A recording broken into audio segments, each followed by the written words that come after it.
Merry Little Batman editor Andy Young is in studio, and the press tour has just kicked off for The Day the Earth Blew Up, the first ever fully animated Looney Tunes movie. So, of course, you realize this means podcast. Are you ready, eager young space cadets?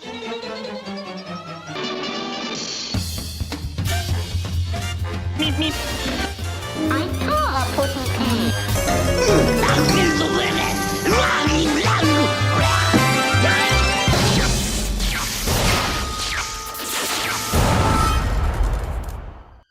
Where's the kaboom? There was supposed to be an earth-shattering kaboom. Greetings and salutations, listeners. Welcome back to This Means Podcast. I'm your host and guide through the Looniverse, Jonathan Graves, and it is a pleasure and honor to bring to you the editor of Merry Little Batman, as well as Harley Quinn and a slew of other Warner Brother IP that he has been involved with. Andy Young is on the show. Andy, welcome to the show, and how are you doing today? Yeah, what's up, Doc? Thanks so much for having me. I'm doing great. I love, even despite it being my work, I am taking a Sunday to continue to talk about work. So that's how much I love Warner Brothers. So I'm excited to talk shop and kick facts. Awesome. I appreciate you coming on the show, taking the time, and stepping away from the edit bay. You have been editing in the industry for over 10 years, and it's so much a passion project. Like, each time you sit in front of a keyboard and like get the project in front of you and like look at the timelines. I know that as an editor myself. What about editing just drew you to that profession? You know, it's like ever since I was a kid, like I was always like that kid that was always making things. Like I was always like making like my brother act out, ironically, like Looney Tunes performances with me, or Nice. Which I definitely want to talk about, or drawing comics, writing songs, all these kind of things. Even like rudimentarily learning how to edit on the family Dell. So like when I started getting into making movies, I just realized like how much it all really was in the edit. Like I was kind of liked writing and being on set was okay, but editing was really where like the storytelling came into place, where you're really getting like the timing down, where you're really figuring out the science behind making a joke work or making someone cry or scaring someone. And I've just kind of followed that like throughout my whole career, and I always like wanted to work in animation, but I got kind of lucky that I was able to start doing it like almost like exactly 4 years ago. Actually, I've been at WB for about 4 years, so it's Nice. It's been great. It truly is my favorite part of the film process, and I feel so lucky that I get to be such a crucial part of the creative side of it. Well, any aspiring editors out there, just know that there's a lot of tools out right now that you can download, you can start editing on, and create those skills so that way you have them when, you get the opportunity to work on a big project or your friend's feature or, a short film, whatever it is that you are passionate about. Definitely go after it and start those skills today. Yeah, So DaVinci's free, CapCut's free. We use vanilla Premiere straight out of the box at Warner Brothers. You have the nice. tools to be able to do it, So just like nothing is, especially nowadays, nothing is stopping you from making a movie with your friends. And the more you're gonna suck it first, but the more you get the sucking out of the way early, the better you get, So like suck now, like do all of the sucking first, and then get into being awesome. DaVinci is a hell of a program, and I'm so glad it's free for up-and-coming artists and editors and, content creators of any kind. Yeah. I know a lot of people are using that for TikTok videos and social media as well. So get on out there, start being creative. Absolutely. So I also wanted to throw it over to my socials. So if you're not following the podcast and you want to stay up to date on everything Looney Tunes, you can follow me on Instagram over at This Means Podcast, as well as our Patreon, where we have exclusives and you can actually impact the show in really fun ways. Actually, a subscriber to the Patreon contributing a question today. Ooh. So we'll get to that. And so follow us over on patreon.com/This Means Podcast. So without further ado, let's talk about Merry Little Batman. Gotham is officially 90 days crime-free as Batman continues to clean it up. Gotham City just voted the safest place on planet Earth. Yeah! This film is it's an adorable take on the legacy of the Batman mythos. You follow Damian Wayne as he is left home alone, and which is part of the premise. Home alone, as the villains start invading Gotham, and he wants to, go after them and save Gotham while Batman is nowhere to be found. So he takes on that role. I feel like there's a lot of different aspects to this, but mainly the Ronald Searle inspirations behind the designs and the redesigns of the characters really stood out to me. Again, can you talk about editing animation like that, where every shot, every frame is just so gorgeous to look at? Like, how do you know what to cut? That's a great question, because it is like there's so many different versions of this movie at any given time, and anytime we were like cutting a scene or removing a scene from the movie, it just looks, even at our board stage, our board artists were so talented, and like that whole Ronald Searle thing, it's all like Guillaume, our art director, and Dobby, our assistant art director. That was a big thing when I first talked to Mike Roth about potentially doing the movie, he showed me the script, he showed me some of their like kind of character designs, like I saw like what Damien and Joker and Batman all kind of looked like, and I saw like a little kind of like test animation they did, and like a big thing I realized was like, this is the closest I'm ever going to get to seeing a Calvin and Hobbes movie. Like, obviously there's like the spunk and tenacity between Damien and Calvin is very shared, which we often talked about in the edit, but it was also obviously just like that style. I loved how I've always been a fan of like squiggle vision and these things that feel like very frenetic and chaotic yet also beautiful. So I was just like, I didn't know how Batman fans would react to it, but for me, I've been a Batman fan as long as I've been alive, and I was just like,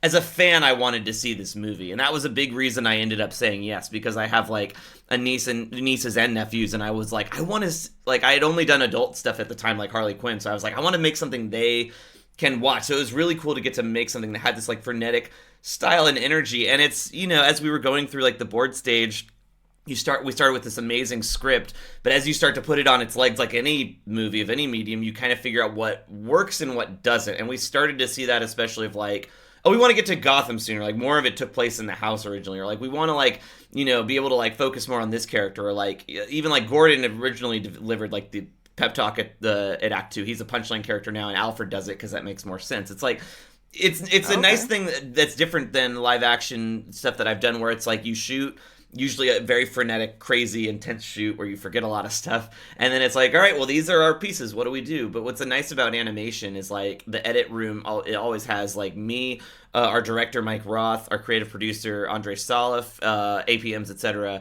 and then we're all, like, kind of figuring out, like, okay, the movie's good, how do we make it better?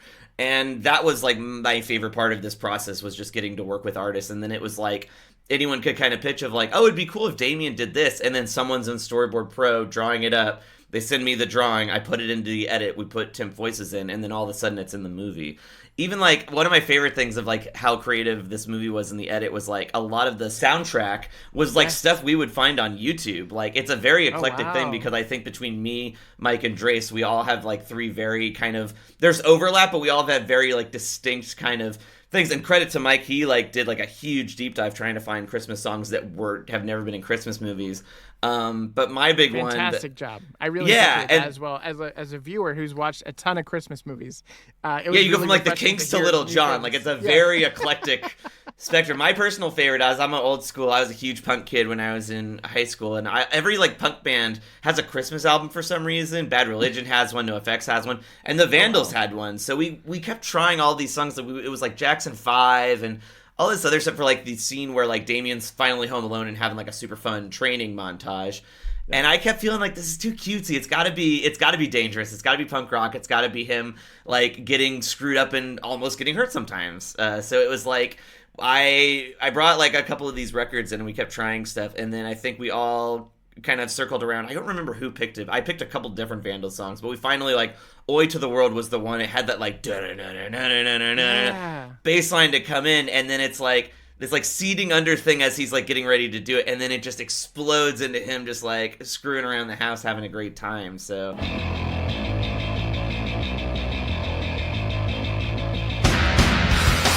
I don't know, I'm so proud of the movie, and it is like, it truly, it's 95% the movie I wanted it to be, you know, and that's like a really good percentage. As an editor, I'm sure you agree as well, once you start getting into like director notes, studio notes, all that other junk. But it's like 95, maybe even 97% of it, I'm like, yeah, that's the movie that I set out to make 2 years ago, or 3 years ago now. And I'm so proud of it. It's really is my favorite thing I've ever done. That's incredible. Also, it's really rare that you get such control over music choices or, have a big say in the room like you did, which is awesome. That's Also, Mike Roth. He's just a great collaborator. He's the best. Yeah. Yeah, speaking of Mike Roth, I just wanted to mention he's a huge Batman fan as well. And Morgan Evans, who was on the podcast last year whenever the movie dropped on Amazon Prime, we talked a bit about his direction and the way he took the story. Morgan Evans is the writer of this, one of the writers. And, I just love the passion that went into it. And it definitely made for a holiday movie that should be revisited every year, I feel. Oh, yeah. It's just wonderful to watch, and it is so original and fresh and such a unique take on the characters. That's so nice, man. I mean, you're in big shoes. Like my favorite animated movie, or one of them, definitely my favorite Batman movie, present company included, is Batman Mask of Phantasm, which was like essentially the Batman animated series movie.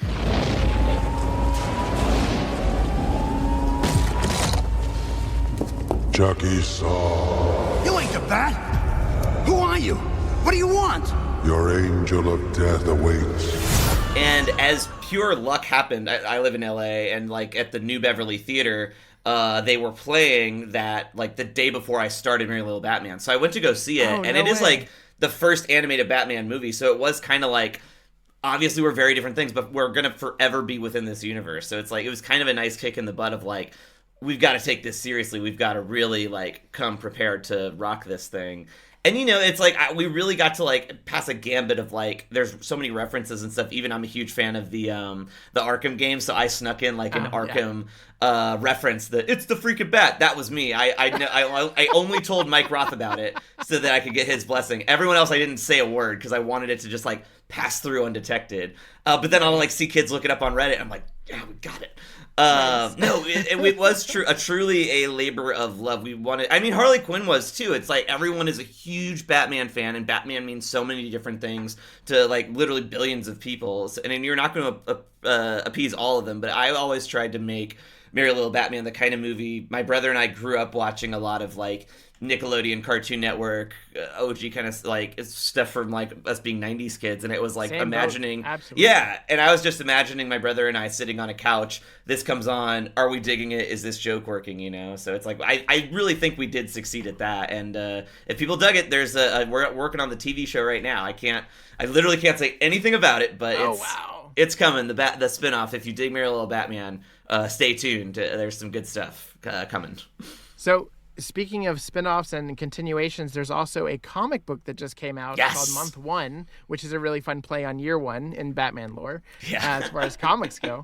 And Morgan Evans also is a writer on that, and it takes place on New Year's Eve following the events of the film. So it's actually a continuation of the story.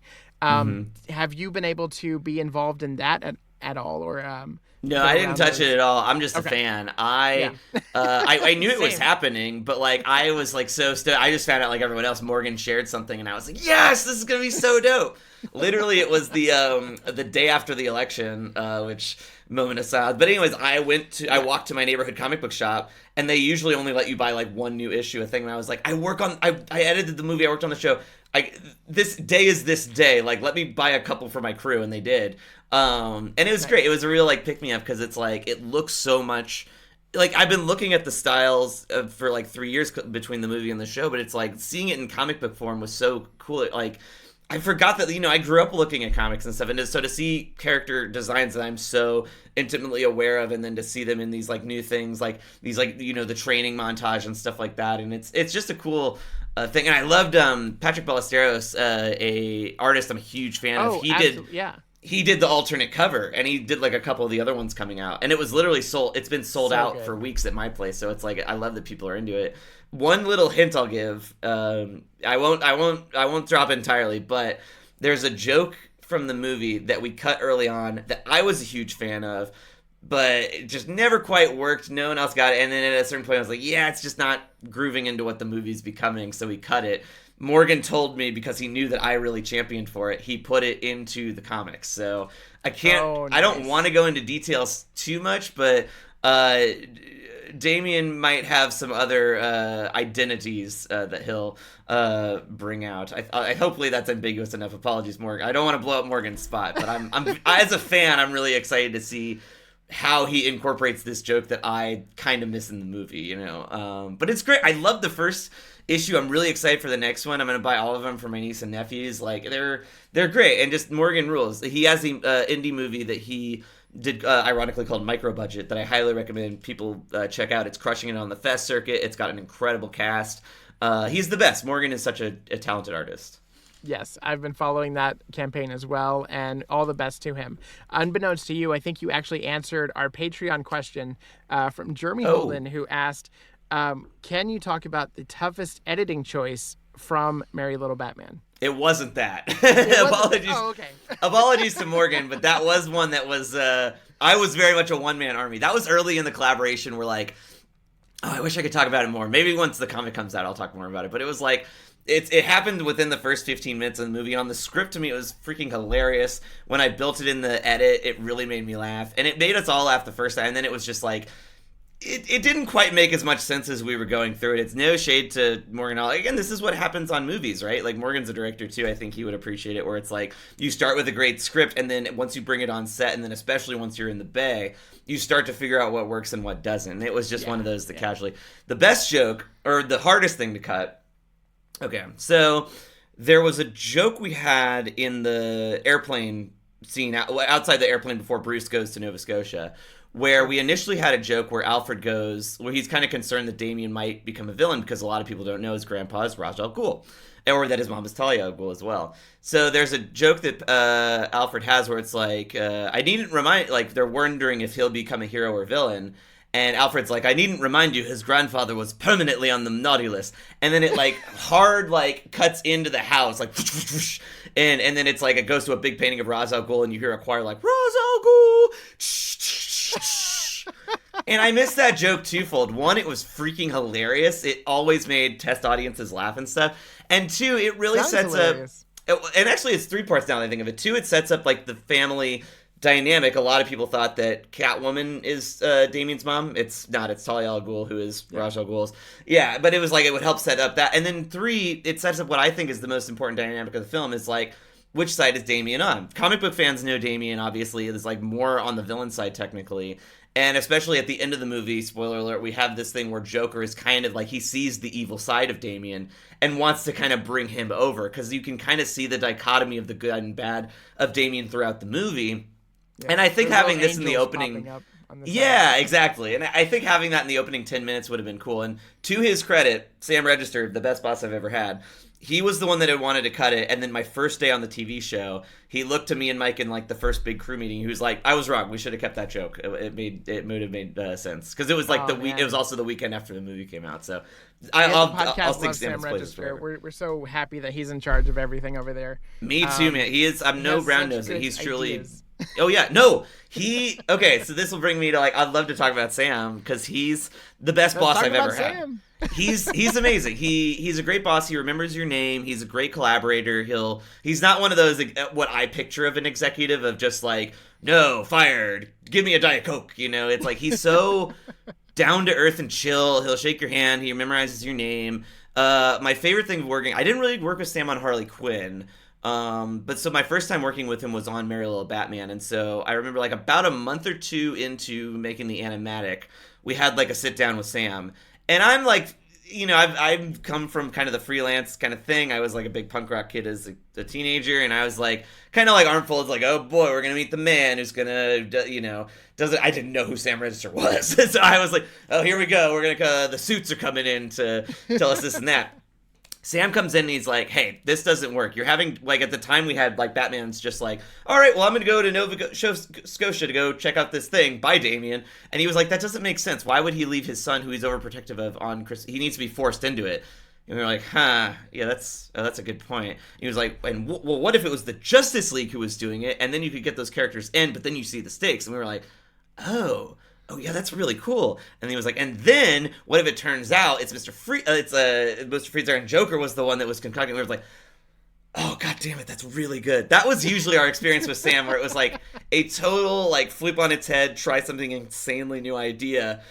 And after the movie, or the moment, would be like, oh my god, that's gonna take so much work. That's gonna be so. And there's like 5 seconds of silence, and then we're like, That is a really good idea, though. I think that is going to, like, it truly, Sam's the reason the movie exists. He really championed the film when we went up for sale, and he's always, like, we've always kind of been his pet project, and he is one of the reasons it's as good as it is, truly. Like, no brown-nosing at all. He's, like, the best boss I've ever had, and it's, like, he just knows what he's doing. I've talked to that with other friends who work on other shows that he is. He's just, like, a fan. He is, like, just a big kid who just like passionately loves all of this stuff. And I agree with you, like it's awesome to see in this era of like people buying streaming companies and not really knowing what to do with them, or people going the other direction, just catering to fans for the sake of not getting yelled at on Twitter. Sam's right in the middle of where he's a big fan himself. He has like great taste, and he uses that as his barometer rather than like trends or any other bullshit that people try to throw his way, you know. Register's the best. He's the real one.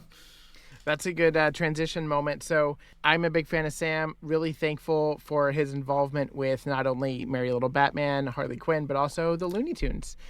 He's the reason why we have the Looney Tunes The Day the Earth Blew Up. That's right. Coming out in theaters next year. I mean, it's slow rollout this year across the world. But it's really February something. February 28th. February 28th to North America.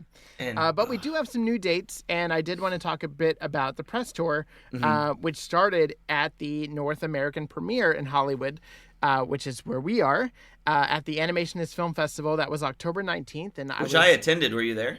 I was there, yeah. I was so glad to be there. Oh, did. We were in the front row. I thought it started at 6:30, and it started at 6, and we were just like, we were in the very, very front row.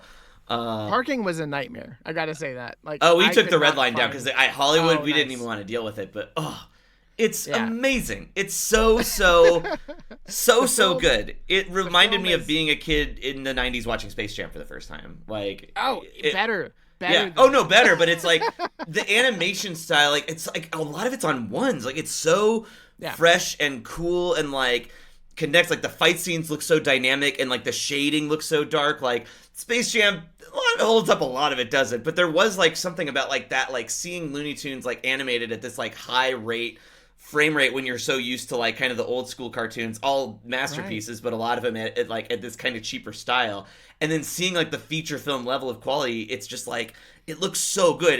It took me back to being 6 years old. You know, it's an incredible. You guys have to go see it in theaters because I selfishly want to see more movies like this exist. My friend Kevin Costello wrote it. He crushed it. Nick Cross crushed it. Dabi Fahidi crushed it. Sam crushed it. Everyone who worked on it gave their 112%. It's amazing. It's hands down the best Looney Tunes movie ever made, and yes. I cannot believe it's taken 94 years for them to finally release a fully animated feature in theaters. But here we are, and we're going to celebrate it as best we can. But as we continue, we have the Oscar contention screening set for December 13th in LA and New York. So I might be singing it again because it's in LA. I might go too.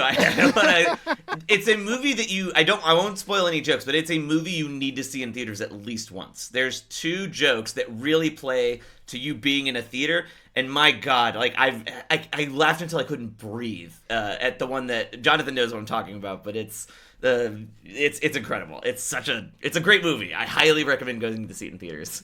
We're not giving away any spoilers. We want to keep the experience pure for you, 100%. Dear listener, because we know you're a fan and you really want to see this as well. I just cannot wait to have that audience take it in and just be a part of that rupture of laughter. I get goosebumps thinking about how great that screening was over at, the Animationist Film Festival, but also there was a Q&A afterwards with Pete, and Pete Brownguard, the director and showrunner and creator for Looney Tunes cartoons. Hey, everybody. Give it up for director Peter Brownguard. Hey, everybody. Thanks for coming. Thanks for coming. I hope you guys enjoyed it. I just want to take a minute and say that there's a lot of people that worked on this film in this audience. And I would like for them to stand up and get a round of applause. Please. Thank you. And we worked really hard, and we all love making this film. And it's just an honor to get to screen it to you guys. So thanks, everybody. Well, just wow. I mean, just from the reaction as you walked up here, and everything. I can tell that everybody loved this film. The right audience. It's the right audience of animation lovers, right? And he just went in depth of the inspirations and how long it took. It took them 5 years to make this movie, and I'm just so glad that we're finally getting it. And it didn't get shelved, unlike the other Looney Tunes movie.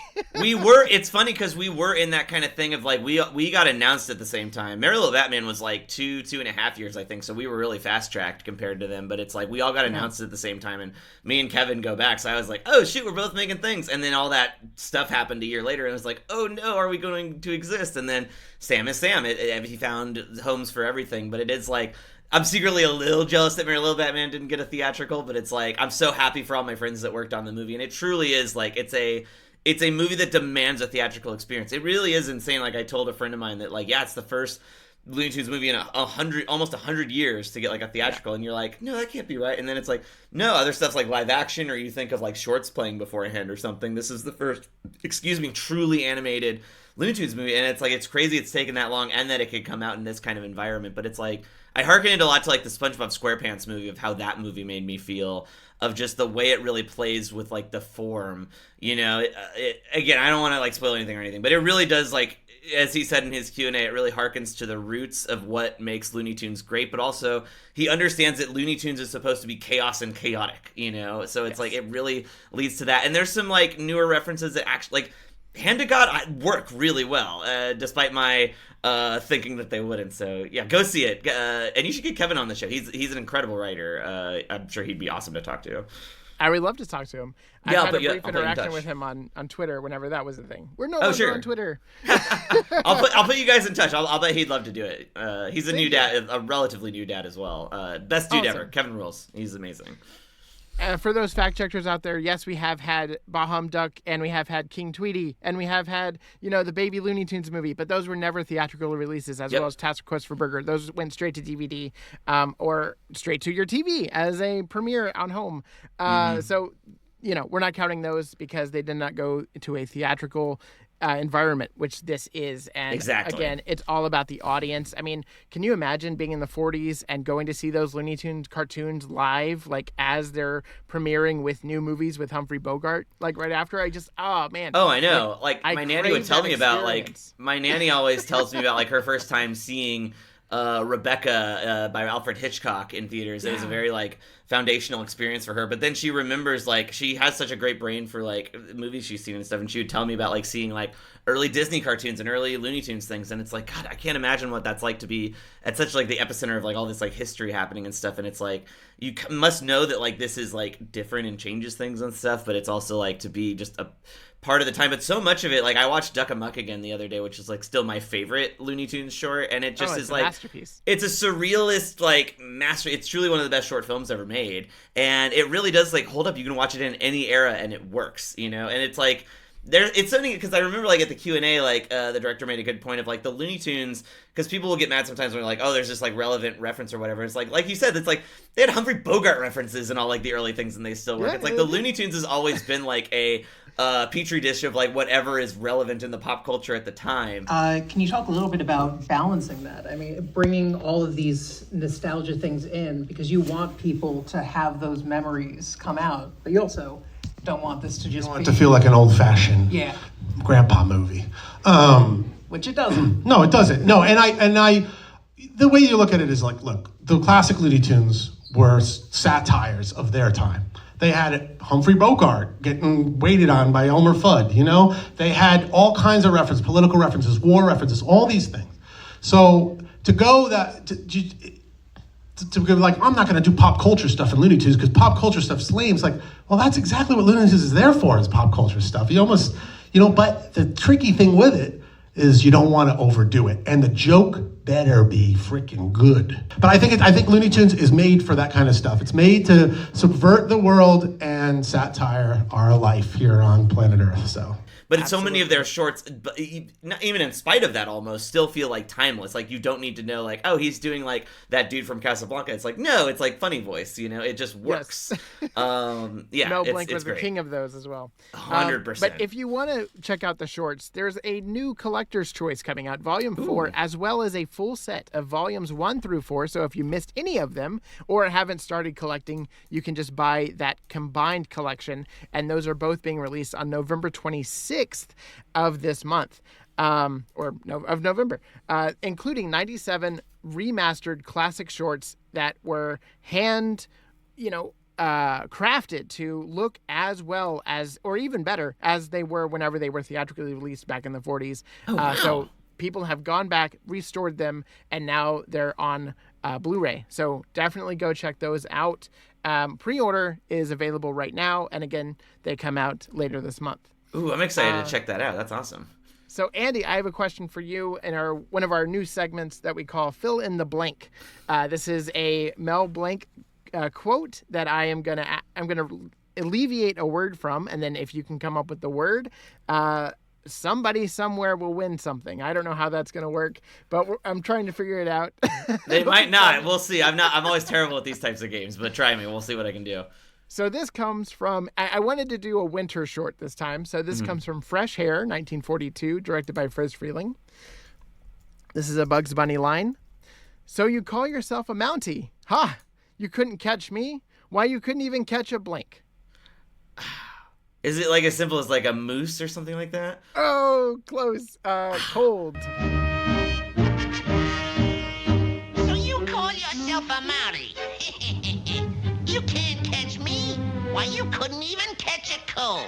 A catch a cold. That's good. So funny thing about this, because I've seen this short recently at Warner Brothers in the edit floor. We have like a big kitchen, and across from that is like a TV, and it's constantly playing like different like Warner Brothers types of things depending on the year. I love that.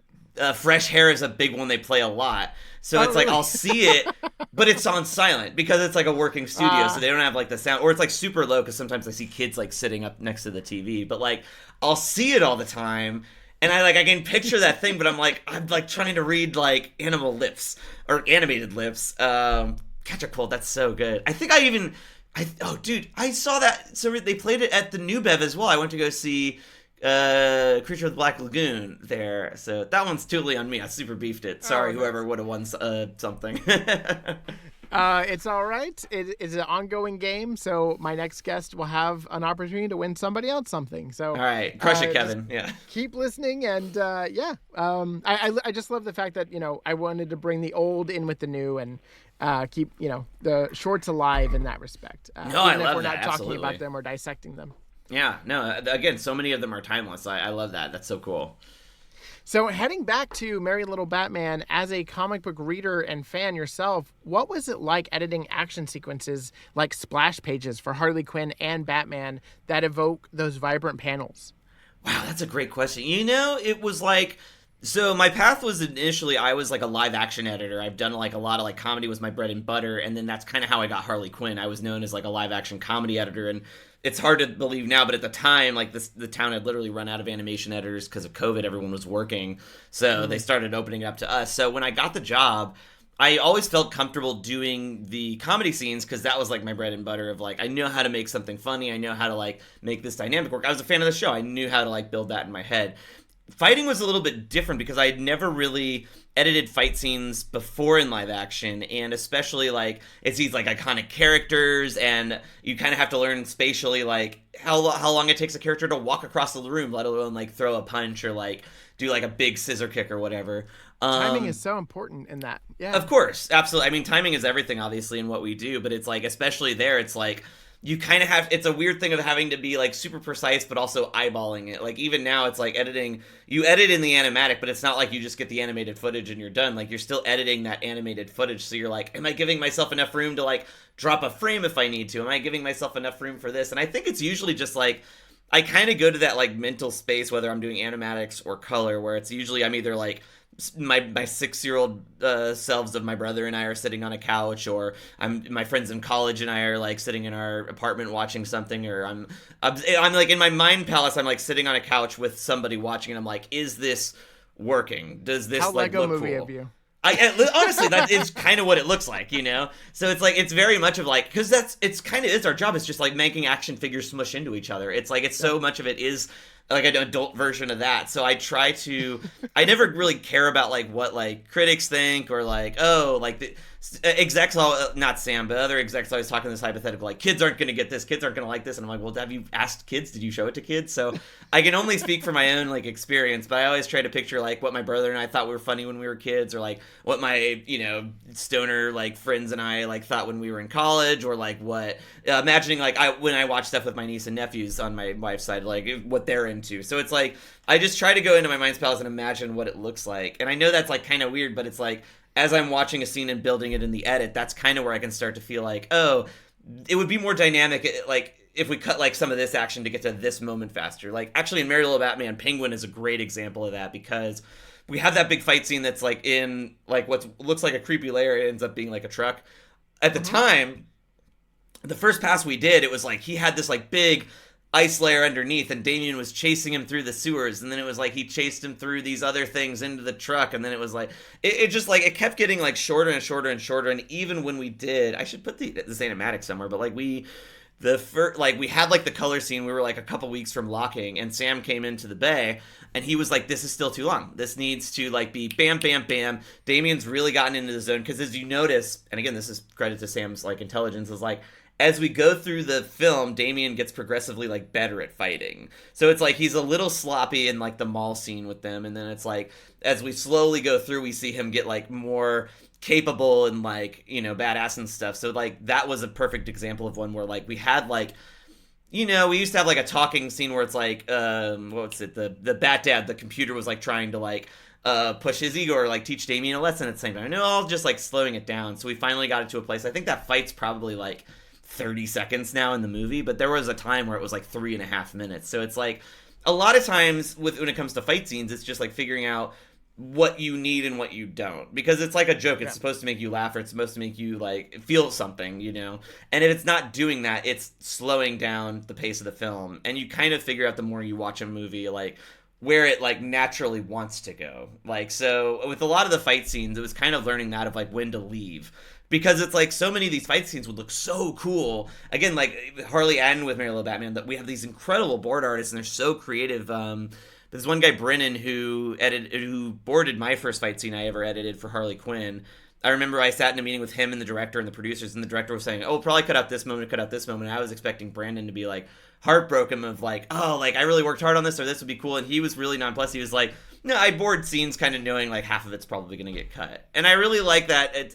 But that's like what live action is to me, and that kind of helped connect that dot for me of like, oh yeah, like you shoot like hours and hours and hours and hours of stuff, but right. You as an editor, you might not even use this side of coverage or this shot or this take that they thought was really good or whatever. And like animation is kind of the same, so it's like I really do try to like. There's a lot of political junk that goes into editing at a studio level, and I really try to, whether it's by myself or like with my director, showrunner, whatever behind me, just making the best version of the thing that exists in our head. When I do it that first pass, it's just in my mind palace. The second time, it's like the director steering the reins. Sometimes I'll disagree and put up a point, and then Mike usually gives me like 2 tries of like, I'll like let him like, I'll like really fight for something and I'll let it go, or I'll really fight for something and then let it go. And then a lot of times I'll win and a lot of times I won't, and that's just like the creative push and pull. And no cowls at the table. Oh, come on. It's Christmas Eve. Damien, you heard Alfred. That's a bit of a long answer, but that's kind of my overall thing of like editing like fight scenes, or really anything in animation, of like mixing that collaboration and, trying to stay true to like what I liked when I was at any stage of my life, as along with like what I know as a storyteller. No, thank you for that. That's a really fascinating perspective. I never really thought about how much work goes into storyboarding that you're not going to use, and how similar that is to live action. Because it takes them forever to draw these things, and I always feel terrible. Yeah. Like you go to a pitch and like, this works really well, and then you're in the edit and it's like, oh no, hours and hours of work are gone forever. But it's the way of the game. I am no stranger to also losing tons of work. The first 2 months of Merry Little Batman, of me working on it, changed really like completely after that Sam thing. So it's like I essentially worked on the movie for 2 months and none of it's in the movie. You know what I mean? It's just, that's the game. That's the process. So for those listening, if you haven't seen Merry Little Batman, now is the time because it's available on digital. Yeah. And as I said last time, bringing a little holiday crime to Amazon Prime, now bringing a little holiday crime to digital this time. I love that crime to Amazon Prime. That should have been the poll quote. That's so dope. I know. I don't know why they didn't use it. Join the club. But yeah, definitely check it out. I highly recommend it. It has a stupendous voice cast. It has amazing visuals. And I feel like it should be revisited, as I said at the top of the show, every year. It's just a wonderful, wonderful story and a really great way to ring in the holidays. Thanks, man. Yeah, I hope so too. And I would love to get a Blu-ray 4K release, Amazon or Warner Brothers, if anyone listens. You heard him talk about the other one you're doing. They like physical media. We do like physical media. I've actually been asking people at Warner Brothers, when are we getting Merry Little Batman? So I'll keep banging that drum. You and me both. It's literally like anytime I have a couple friends at Amazon, and anytime I see them, I'm like, well... Because it's like, I see every year at Black Friday, they sell the same, like, Christmas movies, like, again and again and again. And I'm like, come on, it's like a great Christmas movie. Like, I love that we're on Amazon. They really did a great job promoting, and they're awesome. But it's like, I'm one of those people, I like owning things that I watch a lot. You know, I hate, like, I got sick of buying Rudolph the Red-Nosed Reindeer, like, 20 times every Christmas to rent. It's like, I just finally bought the freaking thing on VOD. So, yeah, none of that money goes into my pocket, but it'll make somebody happy. Buy Merry Little Batman. There you go. All right, Andy, where can people find you online? I am at Andy Young Film, ANDYYOUNG FILM, at pretty much all of the things, Letterboxd, Facebook, Instagram, Twitter, whatever. You type that in, you're going to find me. And yeah, I love getting to chit-chat and stuff. And if you are going to kick me off, I do have one little story I wanted to tell you about just how much I love Warner Brothers. Oh, yeah, go for it. I just wanted to say, like, I never get, like, a forum to talk about this kind of stuff, but, like, my mom knew I was going to work at Warner Brothers way before I did. Like, she made, when I was super into Space Jam and they didn't have merch yet, for my birthday, she made, like, a bunch of little, like, Toon Squad jerseys for us and had, like, a Space Jam themed party. We watched the Carrot Blanca VHS on a loop when I was a kid, which included Box Office Bunny, which I watched so much I learned like the gum dance and everything. So I've always been like a huge Warner Brothers Looney Tunes fan, and I just wanted to shout out my mom because she was like, I think before anyone knew I was going to work in film or let alone Warner Brothers, she has all these pictures. When I grew up in New Orleans, like there was a Warner Brothers store and I would always beg to go, and now it's so surreal that like I get to like take them to the lot and stuff. So I wanted to shout out my mom, Lisa Young, for fanning that flame and giving the world another much needed comedy editor. Well, awesome. Thank you, Lisa Young, for bringing up your boy in such a really fun way and best of the best. Advocating for that path. You can follow the podcast over on Instagram at This Means Podcast, as well as Blue Sky, which we are currently on instead of Twitter. We are no longer on Twitter, so sorry, you 2.6 thousand followers. Let's try to move you over to Blue Sky. Yeah, maybe I should move Threads. too. I'm only on because I have like enough like celebrity that follow me on it where I'm like, oh, I worked so hard to get this like following, and it's like it just goes away. But I'm like, yeah, I'll probably get off Twitter soon as well. We are on Threads as well, so I'll be posting over there as well. Nice.